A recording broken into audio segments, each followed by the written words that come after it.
Hello everybody, I hope you're having a wonderful day, and today I would like to share my thoughts on the QSP Knives Puffin. I purchased this model from Blade HQ for $138.55. I'm gonna tell you guys right now, there are a lot of aspects about this knife that I truly enjoy, mainly the overall aesthetic. Cutting performance, pretty good too. There's a couple little things that I do want to hit on. And I actually have 3 knives that I pulled out of my collection that I feel are very similar in a certain way, or maybe the idea of them could be kind of relatable, and really just to drive a point home at the end of this video. So there are 3 variations available, but this is the one you're going to want because it actually has a deployment method. You have dual thumb studs here. They stick out just the slightest bit past the actual thickness of the handles here. On one side, you have a pretty darn nice carbon fiber scale, not scale, but it's an inlay, and it's contoured, but it's contoured on top of a flat titanium surface here.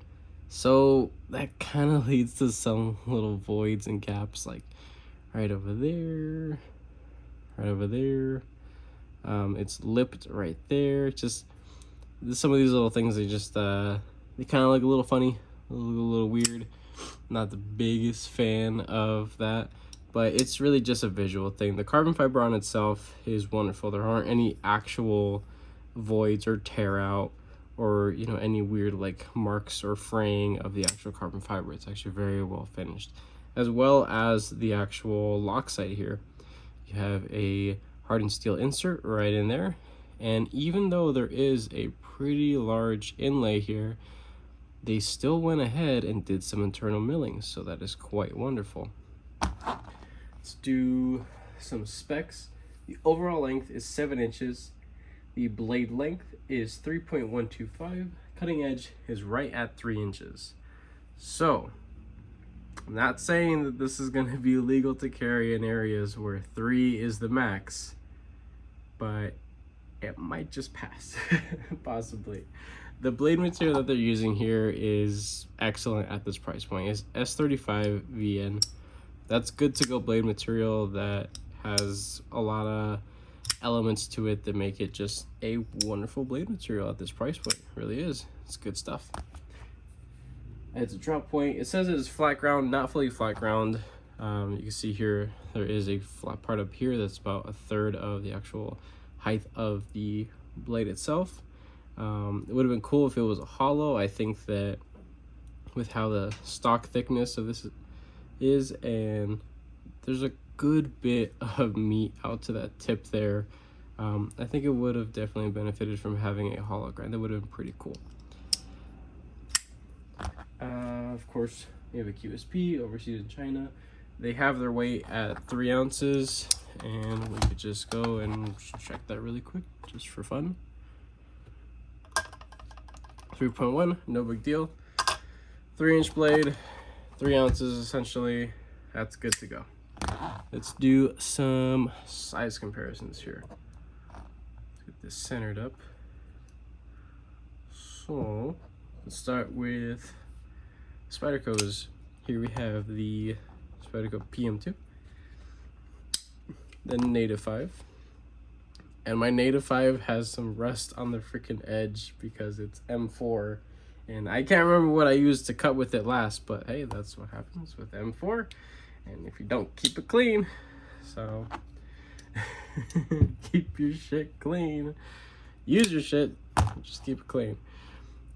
Let's do some Benchmades. Here we have the Osborne 940 bug out. It's going to share a lot of similar lines, generic knife lines, right, with the bug out. So a little bit smaller. It's probably more along the size of like the mini bug out. I personally don't own one, but I have handled one. Last 2 here, we have the Demco 8020.5 and Civivi Elementum, which is the same exact length as the puffin there. So while I am basically just going over this thing. I want to bring out a couple knives that I believe are very similar in many ways to this. So the first one we have here, this is my MBK Mini Old Guard Warncliffe. And we have both my Chris Reeve knives. That's the drop point, and this is the sheep's foot. And I'm calling it the sheep's foot and not the actual name because I keep forgetting if it's in single or in cosine, and I don't want to sound more of an idiot than I already typically do. So let's get this a little snugged up there. Come on. Okay. Now for the actual knife that we're reviewing. All right. So just bear with me here. When I got this knife, I had a couple hopes in mind. I was hoping that, you know, maybe it might be kind of like how QSP's been doing stuff when it comes to making things for other people. They started with OEM work, right? And now they have a bunch of in-house designs, the puffin being one of them. They have a lot of bird names, which there's nothing wrong with that. I just think it's interesting, a little fun fact about them. I guess they like their birds. But I was hoping that this was going to be something a little bit more of a tight tolerance kind of knife. There are a couple of things that I kind of have a little bit of an issue with. One of them being it has the Kaiser rattle. If you know what I mean by that, the Kaiser rattle is, if you guys have experienced a Kaiser within the last couple years up till now, pretty much, some of their most incredible drop shutty action knives have that action because of not exactly the best tolerances within the pivot. So it's so loose in there. I'm not talking about loose side to side. I'm talking about the tolerance within the pivot and how it's machined to the actual hole in the tang of the blade itself. You know, the relation between each other needs to be extremely tight for there not to be any type of play. And this knife actually has, you can hear it almost. Oh yeah. Pretty sure you guys can hear that. I'm muscling it, I really am, but we'll say there are a lot of other knives in this price point and under that do not have that. I've also experienced other knives made by QSP that also do not have that. It doesn't have any side to side, doesn't have any up or down. There's no detent lash, which I'm so happy about. And I think that's what also contributes a little bit to the actual action, because it is extremely snappy and super comfortable to deploy multiple times. And if you're just there sitting and, you know, fidgeting with this thing over and over and over again, it's just good to go. It's super snappy. It sounds good too, but so coming out sounds good, sounds premium, but then coming down, it makes this like sound on its way down, just kind of flopping around. It reminds me of a Kaiser, and I'm not a fan of that. Now, does that have anything, you know, that really holds any weight to talk bad about the knife or the design itself? No, not really. Not at this price point. But I will say that this is a knife that's coming into a very competitive field, pretty much. On this channel, $100 and over, that's premium territory, right? So this is essentially a premium knife. That's my opinion. You know, 138, whatever it was. That's a good bit of money for a knife that sounds kind of like a, you know, sub $100 Kaiser. I don't know, it's just kind of weird to me. You have T8 for the pivot, accessed on this side only, the left side. You have a decorative show side pivot on the right side. T6 body screws, and they do have a little space milled out there to change the pocket clip over. Very simple pocket clip. It's not tappy. It is very thin, but it goes in and out of the pocket just fine. And because of its shape and it's a little bit less than half the length of the overall closed length. I just don't feel it. You don't interact with it. It's almost not even there. I like that there's this little flat spot up here. That's what's kind of different between, you know, this and the Chris Reeve knives, is that there's this point up there, which is not super uncomfortable, but it takes the knife from only having to be held back here to, if you really want to, for whatever reason, you could creep up a little bit more, which is nice. I like that. There are good and bad things to having thicker stock, right? The knife is going to be a little bit more on the robust side. You can lay the edge back a little bit to make it just a smidge bit slicier, but because the stock thickness is on the larger side, it doesn't actually feel too bad resting your thumb on it. It's very well rounded due to the finish that was put on the blade. There is a satin version of this, and even then I think that one might have be a little bit sharper. But taking a look at this thing, honestly, it looks like the actual spine was just knocked down in the slightest. So jimping would have been cool, but there isn't. Not a big deal. This is just a knife that it almost doesn't really fit anywhere. It's a good EDC knife. It could definitely be used as a really great EDC knife, but I personally don't think it belongs in the gentleman atmosphere of knives, the gent knives, right? They missed the mark with the inlay. There's just a lot of space. There's a lot of gaps that I'm just not the biggest fan of visually.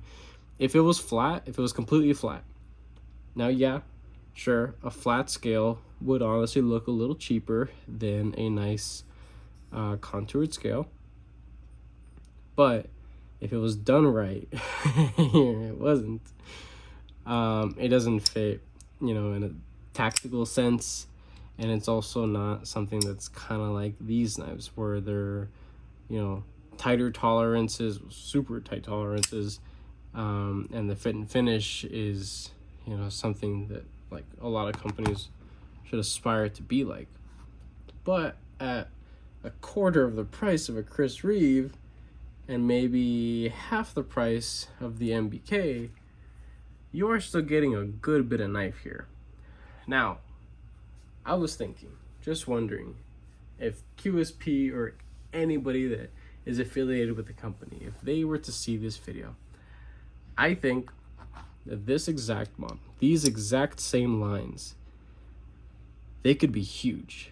Like, this could be an amazing overall silhouette of a knife. But bring up the tolerances a little bit on the pivot, get rid of that Kaiser rattle, and maybe put some washers. Use some thick Foster bronze washers so you don't have to, you know, change much within the pivot. And this could be done aftermarket. I know there are aftermarket companies that offer washers to replace bearings, which is cool. I haven't done it personally, but I've seen other people do it. So I'm just thinking, these knives, I use them a lot, like a lot. And while I love bearing action, the super crazy fast deployment, it's just like drop shutty and all that kind of stuff, these knives, they're not like that. But they feel so good to either slow roll or just put a lot of force and intent behind to kick them out. It feels good. It feels really good. And with everything being nice and tight within the pivot, the knife would feel like it actually belongs in, you know, a specific category. It would actually be more of a gent knife. Also, either flatten the inlay or just leave it completely blank. Leave it as a clear, clean canvas for people like me and many others that love to customize their knives. Whether that's people that do laser engraving, anodizing. This could and would be such a wonderful knife to practice doing engraving work on, stuff like that. The lines and overall aesthetic of this knife, I genuinely love it. This is freaking wonderful. But just the marks that they missed with the inlay, the looseness within the pivot, no matter how much I crank down on it. I don't want to mess with those bearings. I don't want to dent them in. Yeah, so those are a couple of things to just be a little wary about. But there are a lot of things that are wonderful about this. You have the tie clip. It is a frame lock that's finished extremely well, the actual titanium itself. You have a quarter length backspacer that rounds around. It doesn't make contact with it. There's plenty of clearance. It's a pretty safe design. You can't dig out that tip with your nail at all. It is beautifully centered. The relief cuts are extremely well knocked down. They are not sharp at all. And there's even some decorative milling on this side, and also internal milling, which is cool. They didn't have to do that, but they did. So it's like there are a lot of cool things about this knife that I wish were on other knives that are 2-3 times the price. But I think less would be more with this. If they did a little bit less with this, if they spent more time on the tolerances and not so much of trying to make it stand out, the design could speak for itself, right? Look at Chris Reeve knives. They're some of those boring looking knives, but they're beautiful to the user, to the owner, because they are ergonomic and they're wonderful to use. This could be that one day. In my opinion, it could genuinely be that, because it shares a lot of the same lines. If anything, they might even be a little bit better because you can actually creep up a little bit more, and there's less hot spots. Not that there are many hot spots on the Sebenza small ones here that I have, or the MBK. They're pretty soft in hand, honestly, very comfortable for medium-sized knives. But I genuinely believe that this could be a wonderful model to actually revise in the future, and of course do away with those ones that don't have deployment method. It's just, that doesn't make any sense. I don't even know why that was a thing. I genuinely believe that the time and effort that was put into putting those other variations of this into production, trying to make it stand out, just throwing whatever you could at it to make it seem fancier than it is, I think is what's taking away from the overall design of this knife. So that's pretty much it for me. Do I recommend it? Yeah, I do definitely recommend it. If you like the look of the knife, and for the money, I think it's pretty good for the most part, but I'm not 100% sold on it, so take that however you want. With that being said, I hope you enjoyed this little review of mine, and thank you guys for being patient. I've been having so much trouble with trying to upload some videos. I have 2 other customization videos that I've been trying to stitch together and upload, but for whatever reason, I have to jump through so many freaking hoops just to stitch them together, upload them. It takes hours to do this, and I don't have hours because I literally live at work now, and so like I have my videos like uploading while I'm sleeping, and then I wake up in the morning and I have a notification on my YouTube saying, oh, there was an error with uploading your video. Oh, that's freaking fantastic. So I'm trying to get out more content, definitely. So thank you guys for being patient. If you are subscribed, I most definitely appreciate it. All you guys' support. If you are not, consider subscribing, because I do have plenty of content coming your guys' way. And with that, have a wonderful rest of your day.